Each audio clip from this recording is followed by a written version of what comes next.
Halo, selamat pagi. Bertemu kembali dengan saya Pak Tian. Kalian sudah melalui PTS dan sekarang kita akan membahas bab 5 yang bertemakan kerjasama dalam berbagai bidang kehidupan dalam kehidupan kita sehari-hari, berbangsa dan bernegara. Sejarah Indonesia mencatat bahwa perjuangan bangsa Indonesia dalam merebut dan mempertahankan kemerdekaan merupakan hasil kerjasama rakyat yang berjuang mengusir penjajah dari bumi Nusantara. Dari dulu kita sudah mengetahui bahwa kemerdekaan itu dilakukan atau didapat dengan cara bekerja sama satu sama lain. Tanpa mementingkan suku, ras, agama maupun golongan, mereka menjadi satu, bekerja sama mencapai cita-cita kita, yaitu kemerdekaan Indonesia. Sedangkan tujuan negara Indonesia kita bisa lihat di video berikut ini. Yang pertama, melindungi segenap bangsa Indonesia dan seluruh tumpah darah Indonesia. Yang kedua, memajukan kesejahteraan umum. Yang ketiga adalah mencerdaskan kehidupan bangsa. Yang keempat, ikut serta melaksanakan ketertiban dunia yang berdasarkan kemerdekaan, perdamaian abadi, dan keadilan sosial. Maka dari itu, tujuan dari negara Indonesia tersebut adalah menjalin kerjasama baik dalam negeri maupun luar negeri. Siapa yang tidak tahu dengan istilah gotong royong atau kesadaran gotong royong? Berat sama dijinjing, ringan ya diangkat sendiri. Bukan itu maksud saya. Maksud saya adalah manusia memerlukan bantuan orang lain dalam kehidupannya. Manusia dapat hidup secara wajar apabila bersama-sama dengan manusia lain. Dengan kata lain, dalam pelajaran IPS juga dijelaskan bahwa kita itu adalah makhluk sosial. Makhluk yang tidak bisa hidup sendiri, makhluk yang ketergantungan dengan orang lain, baik dalam kehidupan sehari-hari maupun kehidupan antar golongan kita masing-masing. Karena apa? Karena dengan adanya kerjasama, manusia dapat bertahan hidup baik dalam kondisi yang sangat susah maupun bertahan hidup dalam kondisi yang sangat menyenangkan. Maka dari itu, manusia sering disebut sebagai makhluk sosial. Dengan kesadaran bahwa kita itu adalah makhluk sosial, maka kita juga sadar akan gotong royong atau saling bekerja sama. Karena bagi kita, bekerja sama itu sangat baik, menjadikan hal-hal yang sulit menjadi mudah, menjadikan hal-hal yang mudah menjadi sangat mudah sekali. Dengan kerjasama kita dapat menghasilkan hal yang luar biasa sekali, baik bagi diri kita maupun orang lain. Dengan kerjasama atau kesadaran gotong royong, kita bisa menciptakan suasana yang harmonis, saling melengkapi, saling mempercayai maupun saling bertengkar rasa satu sama lain. Kerjasama dalam bidang politik. Nah, kalian pasti mendengar suara ayam berkokok. Itu bertanda bahwa itu sudah jam pagi atau waktu pagi, tapi sebenarnya ini baru jam 12 malam. Mungkin ayam ini baru lindur atau mengigau. Ayam berkokok itu tidak ada kaitannya dengan pembahasan kita. Ingat ya, kerjasama dalam bidang politik. Sila keempat, Pancasila pada prinsipnya menegaskan bahwa bangsa Indonesia akan terus memelihara dan mengembangkan semangat bermusyawarah dalam perwakilan. Bangsa Indonesia akan tetap memelihara dan mengembangkan kehidupan demokrasi. Bangsa Indonesia akan memelihara serta mengembangkan kearifan dan kebijaksanaan dalam permusyawaratan dan permusyawaratan, memancarkan kehendak untuk menghadirkan negara persatuan yang dapat mengatasi paham persorangan maupun golongan, sebagai pantulan dari semangat kekeluargaan dan pluralitas kebangsaan Indonesia dengan mengakui adanya kesederajatan persamaan dalam perbedaan.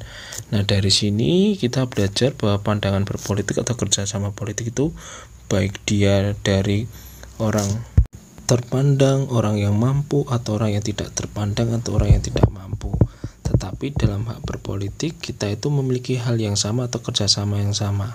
Maka dari itu, dalam pemerintahan atau berpolitik, kita memiliki wakil yang sering kita sebut sebagai Dewan Perwakilan Rakyat. Kita memiliki aspirasi yang akan diwakilkan oleh mereka demi kepentingan kita maupun kepentingan negara kita itu sendiri. Dengan adanya wakil kita dalam pemerintahan, diharapkan kita dan pemerintahan dapat bekerja sama dengan baik demi kepentingan bersama atau demi kemajuan bangsa Indonesia atau negara Indonesia. Maka dari itu, kerjasama dalam bidang politik itu sangat penting karena untuk kepentingan kita bersama dalam bernegara.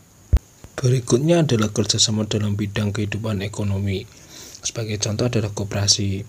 yang artinya dasar persamaan arti setiap anggota dalam koperasi mempunyai hak suara yang sama.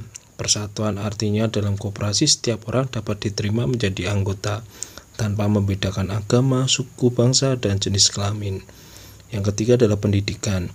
Artinya koperasi mendidik anggotanya untuk hidup sederhana, tidak boros, dan suka menabung. Yang keempat adalah demokrasi ekonomi. Artinya imbalan jasa yang disesuaikan dengan jasa masing-masing anggota berdasarkan keuntungan yang diperoleh. Dan yang terakhir adalah demokrasi kooperatif. Artinya koperasi dibentuk oleh para anggotanya, dijalankan oleh anggotanya, dan hasilnya untuk kepentingan anggotanya. Maka dari itu koperasi ini menjadi salah satu bentuk kerjasama dalam bidang ekonomi yang mewakili banyak masyarakat yang ada di Indonesia, terutama bagi masyarakat-masyarakat yang mengedepankan usaha ataupun mereka rajin menabung atau menginginkan sebuah perbedaan atau menginginkan hal yang baru untuk perkembangan perekonomiannya yang didasarkan asas kekeluargaan. Nah, koperasi ini adalah salah satu cara kehidupan ekonomi dengan asas kekeluargaan. Maka dari itu koperasi itu sangat penting bagi kehidupan masyarakat di Indonesia yang membangun usaha mikro kecil. Nah, usaha mikro kecil itu apa? Mikro kecil itu adalah usaha kecil-kecilan atau usaha yang masih kecil, belum terlalu besar, modalnya sedikit, tetapi keuntungan juga sedikit. Atau masyarakat yang baru memulai untuk membuka usahanya. Selanjutnya adalah kerjasama dalam bidang kehidupan pertahanan dan keamanan negara. Kesadaran bela negara mengembangkan nilai kenegaraan yang diperuntukkan pada pembangunan sistem pertahanan negara yang terdiri dari 5 dasar bela negara, yaitu cinta tanah air, kesadaran bangsa dan bernegara, keyakinan Pancasila sebagai falsafah dan ideologi negara, dan rela berkorban untuk bangsa dan negara. Yang kelima atau yang terakhir memiliki kemampuan awal bela negara fisik maupun non-fisik. Nah, kerjasama ini sangat penting sekali di masa sekarang karena kita memiliki paham-paham yang memang ingin mengubah paham Pancasila atau dasar negara kita, yaitu Pancasila dengan dasar negara yang berasaskan dengan ideologi-ideologi lain. Maka dari itu kita patut harus mempertahankan keamanan negara kita ini dengan cara bekerja sama.